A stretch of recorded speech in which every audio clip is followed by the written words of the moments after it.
Assalamualaikum warahmatullahi wabarakatuh. Selamat pagi semuanya. Hari ini kita masuk pada materi strategi promosi. Yang akan kita bahas antara lain pengertian promosi, tujuan promosi, manfaat promosi, serta macam-macam strategi promosi. Pengertian promosi menurut para ahli. Yang pertama, dari Harper Boyd, promosi adalah upaya membujuk orang untuk menerima produk, konsep, dan gagasan. Kemudian menurut Ben M. Ennis, promosi adalah komunikasi yang memberi penjelasan yang meyakinkan calon konsumen tentang barang dan jasa ataupun sebuah proses membagi ide, informasi, atau perasaan audiens. Berikutnya menurut swasta, promosi adalah persuasi satu arah yang dibuat untuk mempengaruhi orang lain yang bertujuan pada tindakan yang menciptakan pertukaran dalam pemasaran. Kemudian menurut Bond dan Kurtz, promosi adalah proses menginformasikan, membujuk, dan mempengaruhi suatu keputusan pembelian. Dan secara umum, secara singkatnya, pengertian promosi merupakan kumpulan aktivitas yang memberitahu kebaikan produk dan membujuk pelanggan sasaran untuk membelinya. Tujuan promosi. Yang pertama, untuk memberikan daya tarik khusus bagi para pelanggan. Ketika produk tersebut dipromosikan, tentu saja pelanggan akan lebih tertarik untuk membaca brand apa yang sedang dipromosikan. Kemudian meningkatkan angka penjualan. Dengan adanya promosi, dengan pengenalan produk-produk tersebut, maka pembeli akan lebih tertarik karena mereka akan lebih tidak asing, akan lebih familiar dengan produk tersebut, sehingga akan meningkatkan angka penjualan. Dan yang ketiga, untuk membangun loyalitas konsumen. Ketika nanti pada promosi ada diskon, ada potongan-potongan harga, maka akan lebih menarik pembeli untuk selalu membeli produk tersebut lagi dan lagi, sehingga akan membangun loyalitas konsumen. Kemudian manfaat promosi. Dengan adanya promosi, maka perusahaan dapat mengetahui produk yang diinginkan oleh para konsumen, dapat mengetahui harga yang sesuai dengan kondisi pasaran, mengetahui tingkat kebutuhan konsumen akan suatu produk, mengetahui strategi promosi yang tepat kepada para konsumen, mengetahui cara pengenalan dan penyampaian produk hingga sampai ke konsumen, serta mengetahui kondisi persaingan pasar dan cara mengatasinya. Strategi promosi. Ada 4 jenis strategi promosi antara lain. Ada periklanan atau advertising, ada penjualan tatap muka atau personal selling, ada publisitas atau publicity, serta ada promosi penjualan atau sales promotion. Beberapa istilah mungkin terdengar asing ya untuk kalian, tapi untuk yang pertama periklanan atau advertising, pasti kalian tidak asing dengan istilah ini. Kira-kira apa pengertiannya? Iklan, periklanan. Ya, yang pertama ada periklanan atau advertising, merupakan sebuah bentuk komunikasi non-personal yang harus diberikan imbalan atau pembayaran pada sebuah organisasi atau dengan menggunakan media massa. Ingat ya, kata kuncinya adalah non-personal. Artinya satu iklan bisa dibaca oleh banyak orang kan, tidak hanya satu orang saja. Jadi dia non-personal dan harus diberikan imbalan. Karakteristik dari periklanan. Yang pertama, dia pesannya bersifat verbal, dapat didengar ataupun visual. Sponsor dapat diidentifikasi, diluncurkan melalui satu atau beberapa media, jadi menggunakan media. Kemudian sponsor membayar media yang menampilkan iklan tersebut. Misalnya, yang pertama ada surat kabar. Tentu kalian pernah lihat ya, sering kalian jumpai misalnya ada iklan teks atau ada juga yang iklan gambar. Tentu saja lebih mahal untuk yang gambar karena kalau iklan pada surat kabar atau pada koran, dia pasti harganya adalah menyesuaikan space-nya. Semakin besar space-nya, maka akan semakin mahal. Kemudian majalah. Nah, untuk majalah, iklan dalam majalah ini dia bisa menargetkan kelompok pembaca yang tertarget. Misalnya, ketika akan mengiklankan produk kecantikan, maka akan lebih tepat diiklankan pada majalah kecantikan. Tapi ketika akan mengiklankan produk pertanian, maka akan lebih baik diiklankan pada majalah khusus pertanian. Kemudian televisi. Televisi menjangkau audiens yang sangat luas, namun memerlukan biaya yang sangat mahal dan durasi iklan yang relatif singkat. Untuk membuat iklan di televisi ini memakan modal yang cukup besar. Yang keempat ada radio, bahwa iklan di radio menghasilkan audiens yang banyak sekaligus, karena suara dapat menjangkau banyak orang dalam berbagai kesibukan.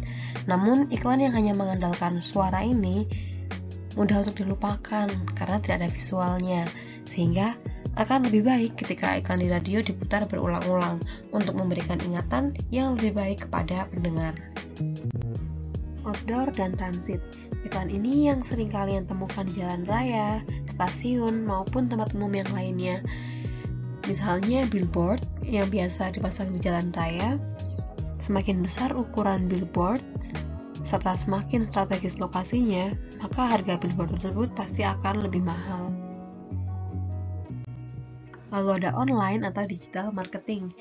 Di era digital, online marketing adalah media iklan yang paling tepat untuk mendapat konsumen muda. Misalnya, ada Google AdWords, FB Ads, YouTube Ads, TikTok Ads, Instagram Ads, Twitter Ads, dan lain sebagainya. Setelah periklanan, lalu yang kedua ada penjualan tatap muka atau personal selling, yaitu bentuk promosi antara penjual dengan calon pelanggan untuk memperkenalkan suatu produk kepada calon pelanggan dan membentuk pemahaman pelanggan terhadap produk, sehingga pelanggan kemudian akan mencoba dan membelinya. Dengan karakteristik yang pertama, bersifat personal atau adanya kontak langsung dengan konsumen. Kemudian mendapatkan tanggapan langsung atas pertanyaan atau reaksi konsumen, mempererat hubungan dengan konsumen apabila sikapnya memuaskan, namun biaya operasinya cukup tinggi. Contoh penjualan tatap muka misalnya oleh Sales Promotion Girl atau SPG, di mana seorang sales yang ahli, dia bisa memberikan informasi produk, di mana kelebihannya, bagaimana dengan kelemahan produk dari kompetitor, serta salesnya nanti dia juga akan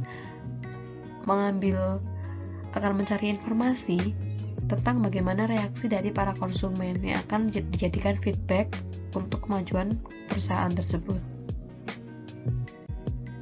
Lalu yang ketiga ada publisitas atau publicity, merupakan upaya orang, organisasi atau perusahaan agar kegiatannya diberitakan media massa. Karakteristiknya, dia lebih menekankan pada proses komunikasi satu arah, diarahkan untuk masyarakat umum. Seringkali kampanye publisitas ini lebih dahulu dibandingkan dengan kampanye dari pemasaran. Publisitas dulu baru kemudian pemasaran. Kemudian dia bertujuan agar produk lebih terlihat. Jadi publisitas ini lebih kepada menunjukkan eksistensi dari produk ini.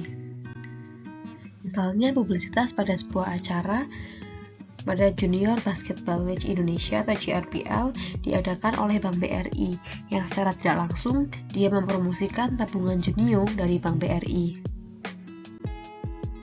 Kemudian ada launching produk. Pada peluncuran produk itu dilakukan oleh sebuah perusahaan saat mengeluarkan produk baru untuk mengenalkan produk tersebut. Ini juga merupakan publisitas. Kemudian ini ada review produk. Misal review makanan oleh food vlogger. Dia secara tidak langsung menyampaikan informasi mengenai produk yang ia coba. Yang keempat ada promosi penjualan atau sales promotion, yaitu salah satu tipe marketing yang biasanya digunakan untuk memperkenalkan produk baru, menghabiskan produk lama, dan menaikkan angka penjualan. Dengan karakteristik membutuhkan perhatian khusus menyangkut strategi pengembangannya, memaksa penjualan agar segera dan memiliki kontribusi tinggi untuk meraih keuntungan, sebagai senjata kompetitif dengan memberikan dorongan ekstra bagi sasarannya, serta mampu mengubah nilai harga yang diterima konsumen dengan menaikkan nilai atau menurunkan harga. Ada beberapa cara untuk mengoptimalkan taktik promosi. Contoh yang pertama ini adalah dengan hadiah gratis. Misalnya kalau kalian punya restoran, kalian bisa berikan hadiah berupa free dessert atau hidangan penutup secara cuma-cuma. Atau ketika kalian mempunyai online shop, kalian bisa memberikan hadiah secara cuma-cuma pada minimal pembelian sejumlah nominal tertentu. Lalu yang kedua ada sampel gratis. Pada dasarnya, konsumen memang suka dengan hal yang diperoleh secara cuma-cuma. Memberikan sampel gratis akan memicu konsumen untuk membeli produk yang dijual, bahkan yang mungkin sebelumnya tidak terpikirkan, tapi karena setelah mencoba, kemudian dia akan tertarik untuk membeli. Cara ini terbukti efektif, terutama jika ingin memperkenalkan sebuah produk baru. Lalu yang ketiga ada diskon. Faktanya, potongan harga dapat mendorong minat beli konsumen terhadap sebuah produk. Ide bahwa konsumen dapat memperoleh suatu barang dengan harga yang lebih murah dari biasanya merupakan salah satu bentuk stimulus yang bisa mendorong pembelian dari pelanggan. Lalu yang keempat, voucher dan kupon. Voucher dan kupon ini dapat menciptakan kesan eksklusif saat kalian memberikan kepada orang-orang terpilih, apalagi jika kupon tersebut memiliki batas waktu penggunaan, karena konsumen akan merasa perlu menggunakan segera sebelum batas waktu yang ditentukan. Lalu ada giveaway. Sales promotion bisa dilakukan dengan mengoptimalkan media sosial sebuah brand. Berfungsi tidak hanya untuk menaikkan angka penjualan saja, tapi dapat menaikkan angka engagement untuk sosial media marketing. Kalian bisa membuat kuis atau kalian bisa membuat challenge tertentu untuk menarik perhatian konsumen. Yang keenam ada buy one get one free atau yang biasa disingkat dengan BOGO. Dia memberikan keuntungan konsumen untuk mendapatkan 2 produk dengan hanya membayar 1 produk saja.